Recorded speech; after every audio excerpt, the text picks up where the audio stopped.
তো পছন্দ করেই হয়, কিন্তু সুখী দাম্পত্য হয় কি? পছন্দের সঙ্গে বোঝাপড়াই দিতে পারে চিরকালীন সুখী দাম্পত্য। সুখী দাম্পত্যের জন্য এখনই লগ ইন করুন mysoulmate.co.in এ বা ডাউনলোড করুন মাই সোলমেট ম্যাট্রিমনি অ্যাপ। নমস্কার, সবাইকে স্বাগত জানাচ্ছি এখনকার অনুষ্ঠান সর্ববিষয়ে জ্যোতিষ, এবং সর্ববিষয়ে জ্যোতিষ নিয়ে আমরা পথ চলা শুরু করি। এবং যেটা সবসময় বলে থাকি, আবারও বলছি যে জ্যোতিষ শাস্ত্রের মধ্যেই সব বিষয় লুকিয়ে আছে এবং সব বিষয়ের মধ্যেই জ্যোতিষশাস্ত্র। অবশ্যই আমাদের সঙ্গে রয়েছেন কৌশিক ডি কাশ্যপ। অনেক অনেক স্বাগত দাদাকে আমাদের অনুষ্ঠানে আসার জন্য। নমস্কার সকলকে, আমার আন্তরিক প্রীতি, শুভেচ্ছা, অভিনন্দন, বড়দের আমার শ্রদ্ধা এবং প্রণাম জানিয়ে আজকের অনুষ্ঠান শুরু করছি। আগের দিন অনুষ্ঠানে আসতে পারেননি, ইচ্ছা ছিল, পারিনি কোনো একটা বিশেষ কারণে। যাই হোক, আজকে ভাড়াবাট ফোন করুন, ঠিক আছে? দেখুন, অমাবস্যা পূর্ণিমা যাবে আসবে, প্রত্যেক মাসেই দুটো পক্ষে একটা অমাবস্যা একটা পূর্ণিমা তো চলেই। জীবন তো ঘুরছে না, কবে জয়েন্ট এন্ট্রান্স হয়েছে এখনও রেজাল্ট বেরোচ্ছে না, তাই না?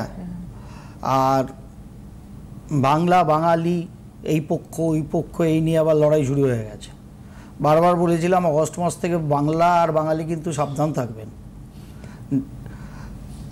গত সপ্তাহে গতদিন না আসতে পেরে দিদি ভালো হয়েছে, এমন একটি এপিসোডকে ফার্দার দেখানো হয়েছিল যেখানে স্পেসিফিক ওই কথাগুলো বলা হয়েছিল।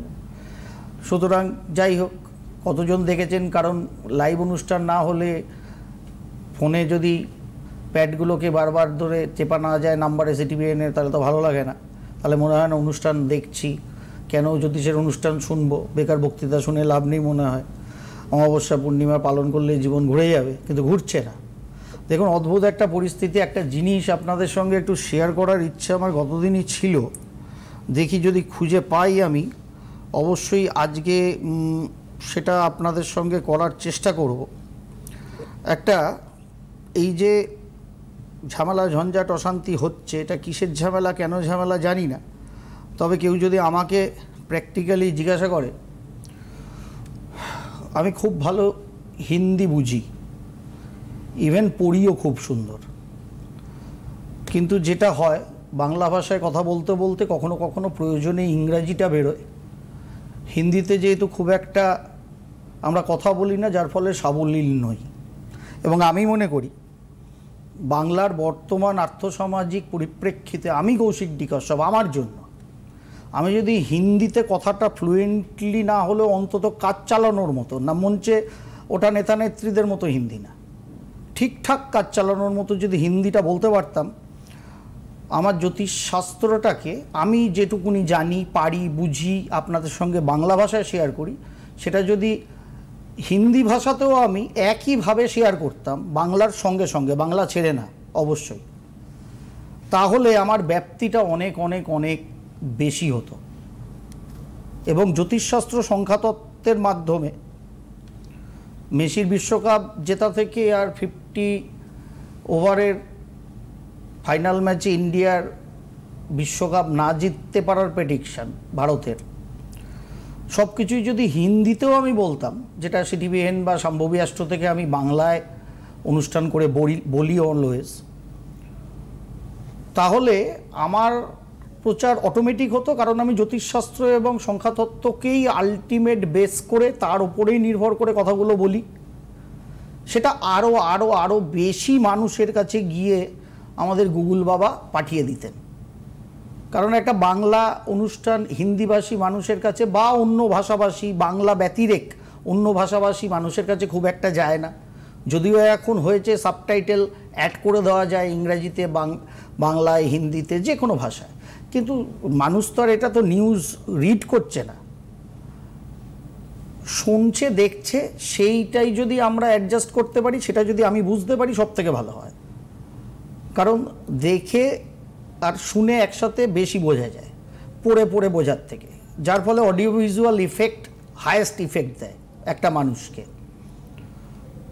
কেন এটা আমি বলছি, লাস্ট আমাদের আদমশুমারি অনুযায়ী, যেটা 2011 বোধহয় মোস্ট প্রবাবলি লাস্ট হয়েছিল, সেই অনুযায়ী ভারতবর্ষে যে প্রথম 7টি ভাষায় মানুষ কথা বলে, তার 7 নম্বর ভাষা হচ্ছে উর্দু।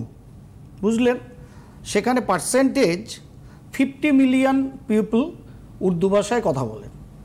50 মিলিয়ন মানে কত হয় অঙ্কে? 5 কোটি।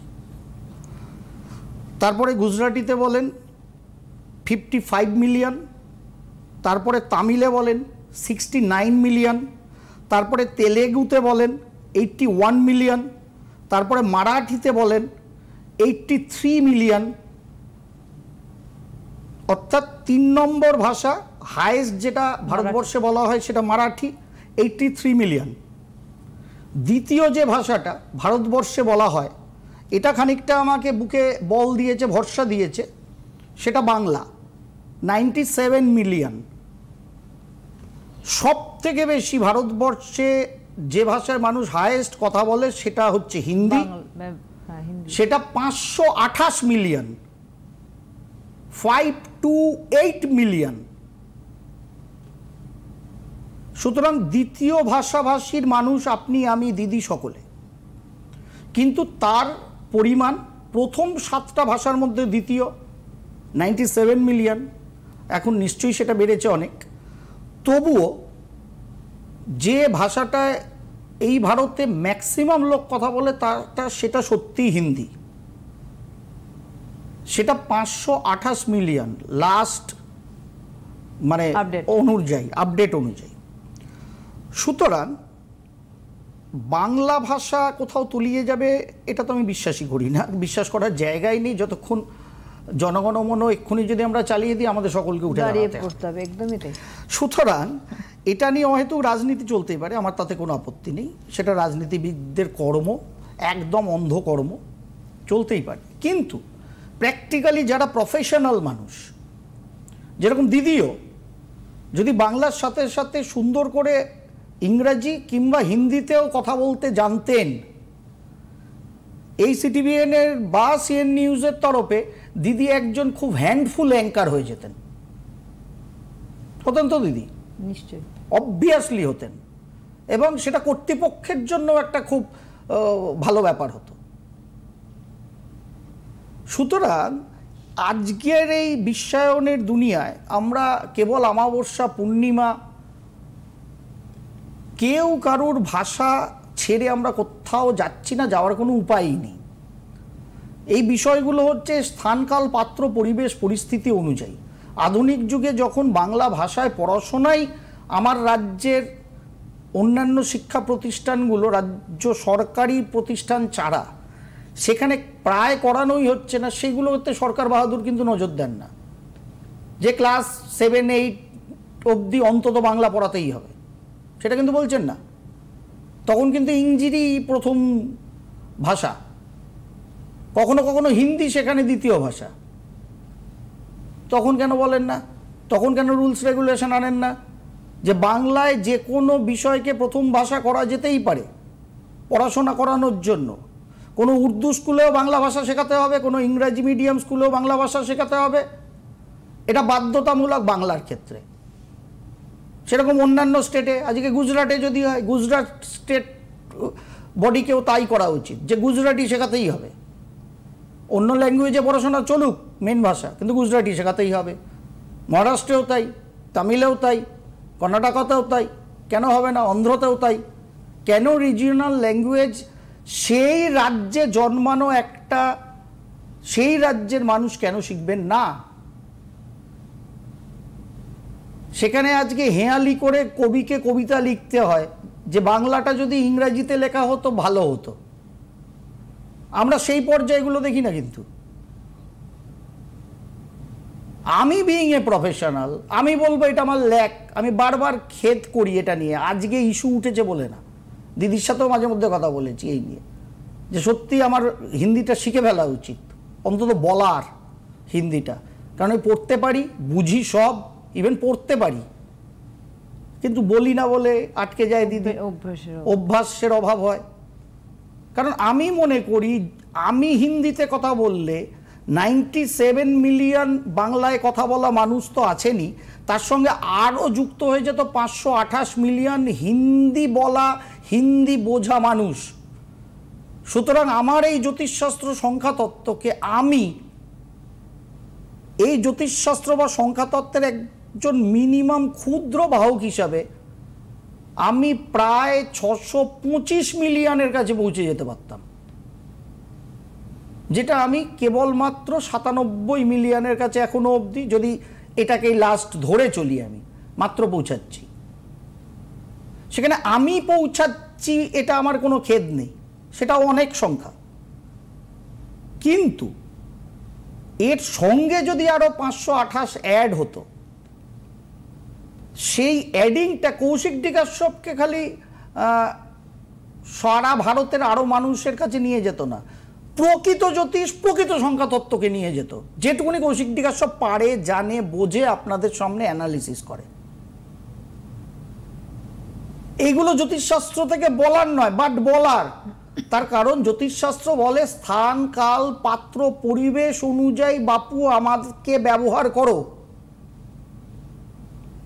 আজকে এইখানে কেউ যদি ফোনে আসেন, তার সম্বন্ধে আমি বলতে পারি, কিন্তু যেখানে 3 মাসের ওপর হতে চললো, জয়েন্টের রেজাল্টই বেরোয়নি, একটা ছাত্রছাত্রী উচ্চ মাধ্যমিকের রেজাল্ট বেরিয়েছে, সেই ইঞ্জিনিয়ারিং পরীক্ষা দিয়েছে জয়েন্ট এন্ট্রান্স বেঙ্গল বোর্ডের, তাকে আমি অবশ্যই একটা দিশা বলে রাখতে পারি যে কোন সাবজেক্ট নিয়ে পড়লে ভালো, কিন্তু তার কি রেজাল্ট হবে, কোথায় সে চান্স পেতে পারে, সেটাই তো তার কাছে ঠিক নেই।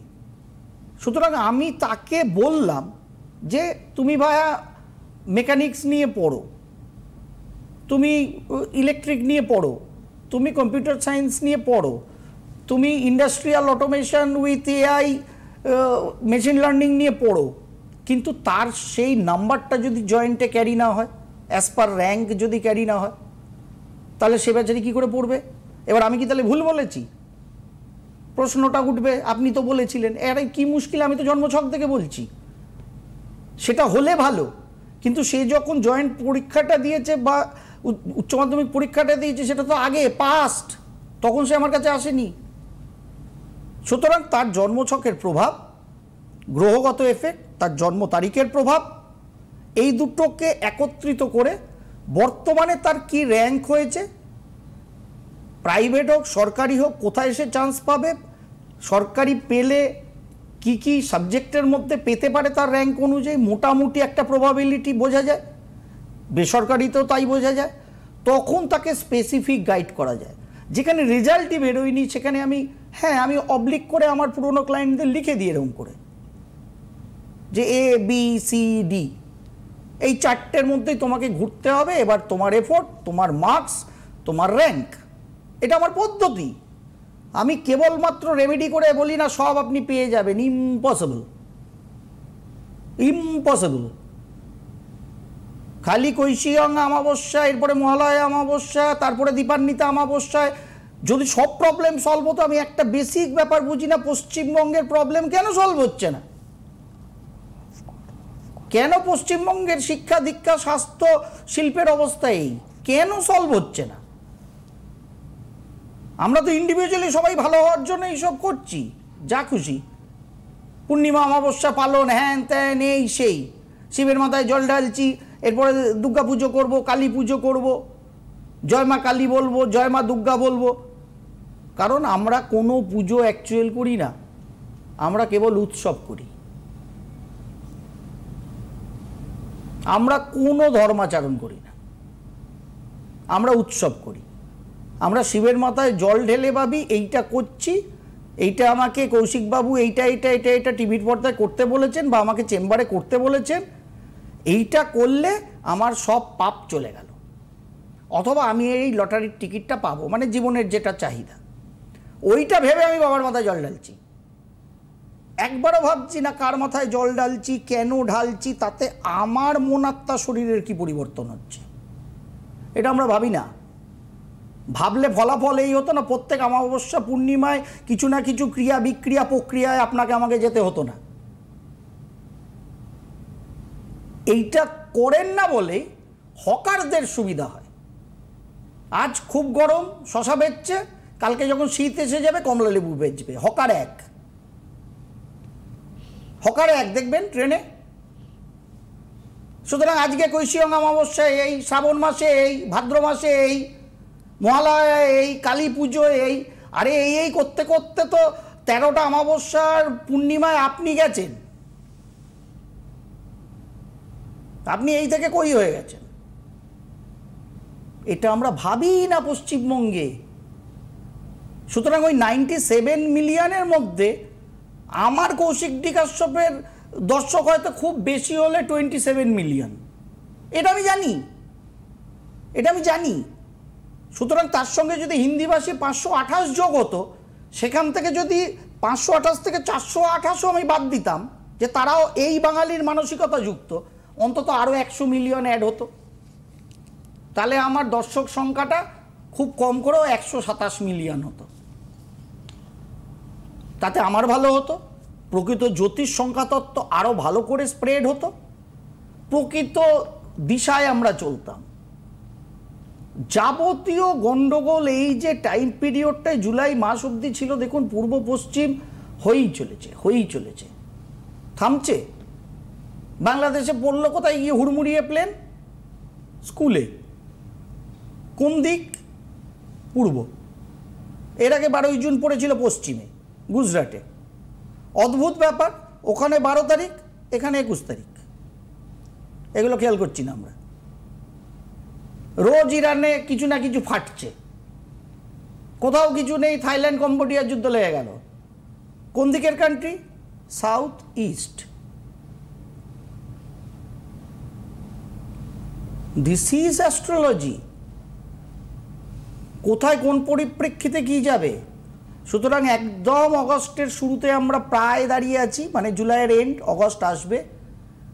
যথেষ্ট সাবধানতা আপনাকে আমাকে অবলম্বন করতেই হবে। আমি বলেইছি যে বিশ্বকর্মা পুজো অবধি খুব সাবধান, কারণ মঙ্গলদেব 29 তারিখ সরবেন, কন্যা রাশিতে যাবেন, গিয়ে থোরবড়ি খাড়ায় আছেন, এরপরে খাড়াবড়ি থরে যাবেন।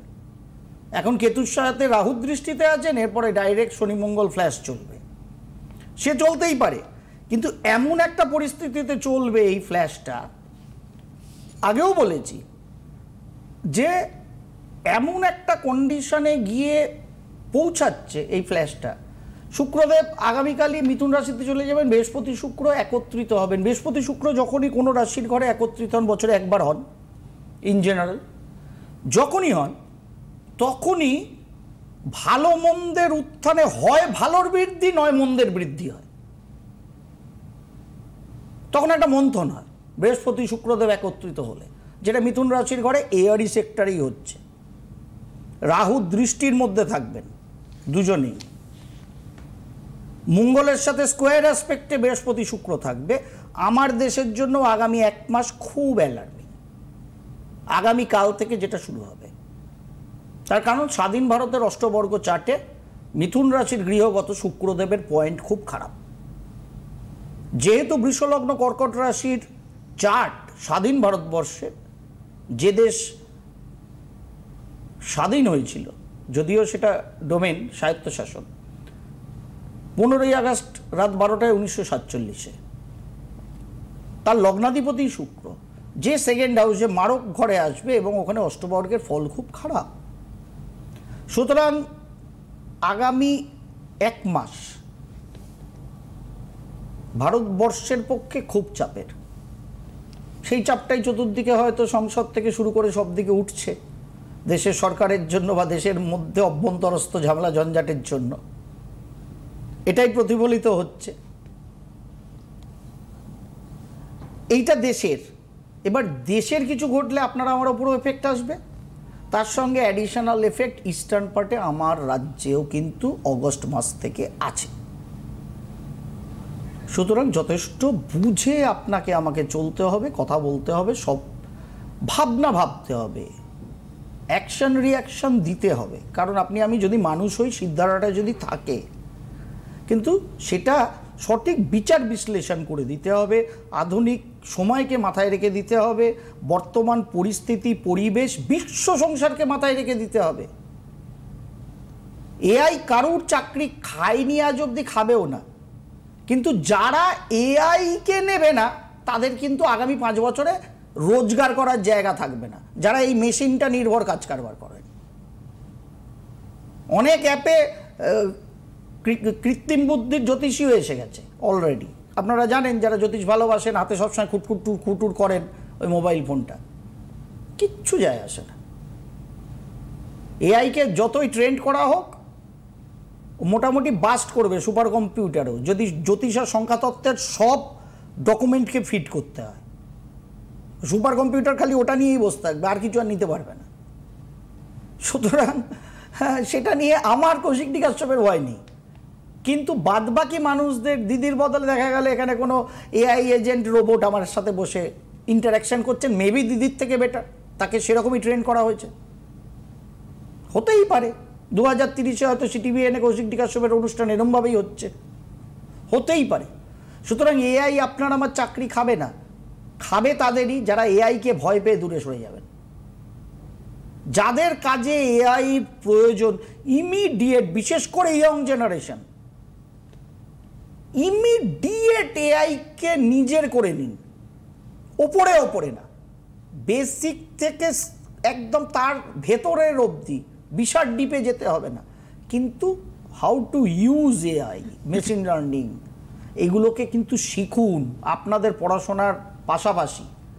কারণ আমার কথা না, ইন জেনারেল বলেই রেখেছি, 2023 থেকে বলছি যে 24-25 থেকে শনিদেব যখনই সরবেন মীন রাশির গৃহে, ভারতবর্ষের আগামী 10 বছর IMF এর প্রজেকশন ভারতবর্ষ 2030 সালে 3 নম্বর ইকোনমিতে যাবে।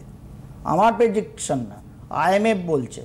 ট্রাম্প চোখ দেখাচ্ছে, IMF বলছে ভারতবর্ষ 3 নম্বরে যাবেন। বুঝুন তো কাণ্ডটা এরকমই, কর্ম তোমাকে করতে হবে, কিন্তু এই টোনাটা না করলে, টোটকাটা না করলে তোমার জীবনে সফলতা আসবে না। মানে ওরকম IMF এর বলা আর ট্রাম্পের হুমকি দেখানোটা ওই টোনা টোটকার মতো। সুতরাং সেইটা ভেবে আমাদের চলতে হবে, সেই মাথায় নিয়ে চলতে হবে। কেউ আছেন ফোনে? নিয়ে ফেলি দিদি। হ্যালো, হ্যাঁ নমস্কার, কে বলছেন? হ্যাঁ, আমি মালদা থেকে বলছি। বলে কার সম্বন্ধে জানবেন? হ্যাঁ, আমি ভাইয়ের সম্বন্ধে একটু জানবো। ভাইয়ের নাম, ডেট অফ বার্থ। হ্যাঁ, Tanmay Dutta, date of birth 24/10। একটু জোরে বলুন না, কিছু শোনা যাচ্ছে না। জোরে বলুন। 24/10/1985। নমস্কার স্যার। নমস্কার। 1985 24/10। বেশ, টাইম রাত্রি 11:55। জন্মস্থান কোথায়? মুর্শিদাবাদ। 11:55 রাত্রিবেলা? হ্যাঁ, রাত্রিবেলা। মুর্শিদাবাদে কোথায়? মুর্শিদাবাদের বড়োয়াতে, মানে ঠিক আছে, গ্রাম আছে। হ্যাঁ, গ্রাম। বড়োয়া? হ্যাঁ, বড়োয়া। মুর্শিদাবাদ, বড়োয়া। ওই আমাদের বিখ্যাত যে বিধায়ক ওই মোবাইলটা ছুঁড়ে ফেলেছিল ওখানে? হ্যাঁ, এক্স্যাক্টলি স্যার, এক্স্যাক্টলি, ঠিক, একদম ঠিক বলেছেন। এমন একটা উনি করেছিলেন যার ফলে আপনারা বিখ্যাত হয়ে গেছেন। ঠিকই বলেছেন স্যার। আমি সব বিষয়ে কম বেশি ঠিক বলারই চেষ্টা করি। যাই হোক, বলুন স্যার, আপনি ঠিক বলেন। কি জানার আছে বলুন। চট করে বলুন, আমাদের 1 মিনিট। বলি, আমি মানে ভাইয়ের ট্রান্সফারের ব্যাপারে একটু জানতে চাই। মানে এখন দূরে আছে, মানে বর্ধমানে আছে, বাইরে থেকে যাওয়া আসা করে, তো 3 বছর যেহেতু হয়ে গেছে। বর্ধমানে আছে? হ্যাঁ, বর্ধমানে দূরে কোথায় হলো? না, যাওয়া আসা করে বাড়ি থেকে। এবার আবার ট্রান্সফারের যোগ এসছে, মানে 3 বছর হয়ে গেছে যেহেতু। হ্যাঁ, আপনার কাছে দেখিয়েছিলাম 2014 সালে ভাইকে। তাই বলেছি তো, জীবনে বাড়ির কাছাকাছি আসা যাবে না, এটাও তো বোধহয় বলেছি। হ্যাঁ, বলেছেন আপনি, মানে রেমেডি দিয়েছিলেন প্রথমে নর্থ বেঙ্গলে গেছিল 2015 সালে। আপনার কাছে রেমেডি দিয়েছিলাম চাকরির জন্য। হ্যাঁ, লেবার ডিপার্টমেন্টে চাকরি করে, ইন্সপেক্টরে। হ্যাঁ, তো তখন আপনি 2015 সালে আপনি বলেছেন চাকরি তবে ডিসেম্বর মাসেই পেয়েছে। হ্যাঁ, তো তারপরে 2.5 বছর, 2 বছর মতো ওখানে ছিল, তারপরে মুর্শিদাবাদেই চলে এসেছিল। এখন আবার বর্ধমানে হয়েছে, তারপর 3 বছর হাতে আমাদের সময় নেই। এবার এখানে আপনি একটু বলুন স্যার, মানে আপনাকে কাছে হবে কি? কাছাকাছি খুব একটা হবে না ম্যাম, খুব একটা কাছাকাছি হবে না, কারণ এটাই তো প্রবণতা। আমি তো বলেও ছিলাম যখন এসছেন, জানেনি, এটাই প্রবণতা। কি করবেন বলুন, এই প্রবণতা নিয়েই চলতে হবে। জন্মছকটাকে তো আমি ভেঙে মুচড়ে এদিক ওদিক করতে পারবো না। যাতে ওটা করা যায় তার জন্য তো বলা আছে, রেমেডির কথা বলা আছে, চিন্তিত হবে না, একেবারে চলুক ভালো করে। ধন্যবাদ জানাবো দাদাকে, ধন্যবাদ আপনাদের জানাই, নমস্কার।